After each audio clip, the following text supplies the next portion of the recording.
ശ്രുതിസ്മൃതിപുരാണാനാം ആലയം കരുണാലയം നമാമി ഭഗവത്പാദം ശങ്കരം ലോകശങ്കരം ശങ്കരം ശങ്കരാചാര്യം കേശവം ബാദരായണം സൂത്രഭാഷ്യകൃതം വന്ദേ ഭഗവന്തോ പുനഃ പുനഃ. ഓം ഭദ്രം കർണേഭിഃ ശൃണുയാമദേവാഃ ഭദ്രം പശ്യേമാക്ഷഭിഃ യജത്രാः സ്ഥിരൈരംഗൈഃ തുഷ്ടുവാംസതനൂഭിः വ്യശേമദേവഹിതം യദായുः ഭദ്രം नो അഭിവാദയമനഃ. ഓം ശാന്തി ശാന്തി ശാന്തി. എല്ലാവർക്കും സാദരം നമസ്കാരം. മുണ്ടക ഉപനിഷത്തിലെ രണ്ടാം മുണ്ടകത്തിലെ രണ്ടാം കാണ്ഡത്തിലെ 8ാമത്തെ മന്ത്രം. ഭിദ്യതേ ഹൃദയഗ്രന്ഥി ഛിദ്യന്തേ സർവസംശയാഃ ക്ഷീയന്തേ ച അസ്യ കർമാണി തസ്മിൻ ദൃഷ്ടേ പരാവരേ. പരാവരേ പരാവരനായ പരനും അപരനുമായുള്ള തസ്മിൻ അവൻ ആ പുരുഷൻ ദൃഷ്ടേ ദൃഷ്ടനാകുമ്പോൾ കാണപ്പെടുമ്പോൾ ഹൃദയഗ്രന്ഥി ഹൃദയത്തിൻ്റെ കെട്ട് അവിദ്യാവാസനകളുടെ സമൂഹമായ കാമം കൊണ്ട് ഹൃദയത്തെ കെട്ടപ്പെട്ടിരിക്കുന്നു. ആ കെട്ടുകൾ ഭിദ്യതേ ഭേദിക്കപ്പെടുന്നു, പൊട്ടുന്നു, നശിക്കുന്നു. എല്ലാ സംശയങ്ങളും സർവസംശയാ ഛിദ്യന്തേ അറ്റുപോകുന്നു, ഇല്ലാതെയാകുന്നു. അസ്യ ഇവൻ്റെ കർമ്മങ്ങൾ കർമാണി ക്ഷീയന്തേ ച ക്ഷയിക്കുകയും ചെയ്യുന്നു. ഈ പരമ ആത്മജ്ഞാനത്തിൻ്റെ ഫലമാണിവിടെ പറയുന്നത്.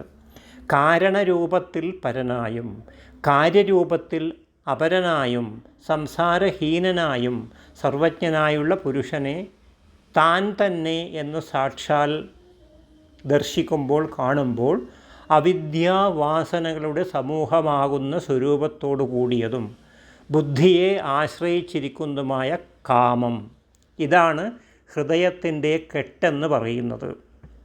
അത് നശിക്കും. കാമായേ അസ്യ ഹൃദിശ്ചിതാ എന്ന് വേറെ ശ്രുതിയുള്ളതുകൊണ്ട് ഈ കാമം ബുദ്ധിയെ തന്നെയാണ് ആശ്രയിച്ചിരിക്കുന്നത്, ആത്മാവിനെ അല്ല എന്നുള്ളതാണ് ഇവിടെ പറയുന്നത്. ലൗകികന്മാർക്ക് ജ്ഞേയങ്ങളായ അറിയുന്ന വിഷയങ്ങളെപ്പറ്റി ഗംഗാപ്രവാഹം പോലെ തുടർന്നു കൊണ്ടിരിക്കുന്ന സംശയങ്ങളെല്ലാം അറ്റുപോകും. ഇപ്രകാരം അവിദ്യാനിവൃത്തിയും അജ്ഞാന നിവാരണവും സംശയവിച്ഛേദവും വന്നിട്ടുള്ള, ഇവിടെ അജ്ഞാനം എന്ന് പറയുന്നത് സാംസാരിക മോഹത്തെക്കുറിച്ചാണ്. നമ്മളെ ഇന്ദ്രിയങ്ങളെയും മറ്റൊരു വാസനകളെയും എല്ലാം കുറിച്ചാണ്. ആ അവിദ്യയിൽ നിന്ന് നിവൃത്തി ഉണ്ടാകുന്നു, സംശയം ഇല്ലാതെയാകുന്നു. അങ്ങനെയുള്ള പുരുഷൻ്റെ കർമ്മങ്ങൾ എല്ലാം ക്ഷയിക്കും.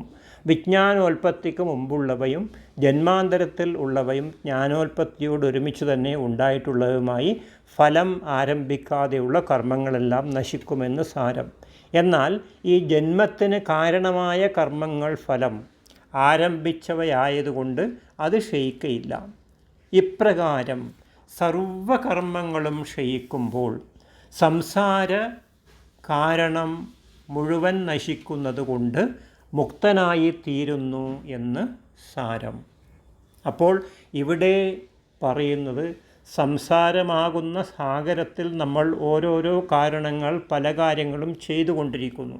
അത് അജ്ഞാനം കൊണ്ടാകാം, അവിദ്യ കൊണ്ടാകാം, കാമം ബുദ്ധിയെ ആശ്രയിക്കുന്ന കാമവും. ആ കാമം എന്ന് പറയുന്നത് ആഗ്രഹമാണ്. ഈ ആഗ്രഹമാണ് നമ്മുടെ ഈ ലൗകിക ജീവിതത്തിൽ എല്ലാത്തിനും ബന്ധിച്ചിരിക്കുന്നത്. ഓരോന്നിലുമുള്ള ആഗ്രഹം. ഈ ആഗ്രഹം ഇല്ല എന്നുണ്ടെങ്കിൽ പിന്നെ ജീവൻ ഇല്ല, അവിടെ ജീവന് മോക്ഷം കിട്ടി. അപ്പോൾ ആ ആഗ്രഹത്തിൻ്റെ കെട്ട് നശിക്കുന്നതോടുകൂടി, ആഗ്രഹം ഇല്ലാതെയാകുന്നതോടുകൂടി, നമുക്ക് ഒന്നിലും ഇച്ഛയില്ലാതാകുന്നതോടുകൂടി മോക്ഷം ലഭിക്കും എന്നുള്ളത് തീർച്ച. എന്തെന്ന് വെച്ചാൽ അപ്പോൾ നമുക്ക് എല്ലാത്തിൽ നിന്നും മോചനം നേടിയാൽ ആത്മാവെന്തെന്നറിയാൻ കഴിയും. ആ ആത്മാവെന്തെന്നുള്ള ജ്ഞാനം കിട്ടിക്കഴിഞ്ഞു കഴിഞ്ഞാൽ പിന്നെ നമുക്ക് ഈ എല്ലാ ബന്ധനങ്ങളിൽ നിന്നും മോക്ഷം കിട്ടും. അപ്പോൾ ആ ബന്ധനത്തിൽ നിന്ന് മോക്ഷം കിട്ടണം എന്നുണ്ടെങ്കിൽ ആത്മാവിനെ അറിയണം എന്നുകൂടെ നമുക്ക് പറയാൻ പറ്റും. അങ്ങനെ ആത്മാവിനെ അറിയുമ്പോൾ നമ്മുടെ ഇവിടെ ചെയ്യുന്ന കർമ്മങ്ങളെല്ലാം നശിക്കും എന്ന് പറഞ്ഞു കഴിഞ്ഞാൽ കർമ്മത്തിന് അവസാനമുണ്ടാകുമെന്നർത്ഥം. പിന്നെ നമ്മൾ കർമ്മം ചെയ്യേണ്ട കാര്യമില്ല എന്നുള്ള കാര്യമാണ്. കർമ്മങ്ങൾ നശിക്കും എന്ന് പറയുന്നത് കൊണ്ട് കർമ്മഫലം നശിക്കും എന്ന് പറയുന്നില്ല. കർമ്മത്തിൻ്റെ ഫലം നമ്മൾ കൊണ്ടുപോകും. പക്ഷേ കർമ്മങ്ങളെല്ലാം ഇവിടെ തന്നെ നമ്മൾ ആരംഭിച്ചതുകൊണ്ട് ആ കർമ്മങ്ങളെല്ലാം ഇവിടെ ക്ഷയിക്കും. പക്ഷേ അതിൻ്റെ ഫലം നമ്മൾ നമ്മുടെ കൂടെ കൊണ്ടുപോകും.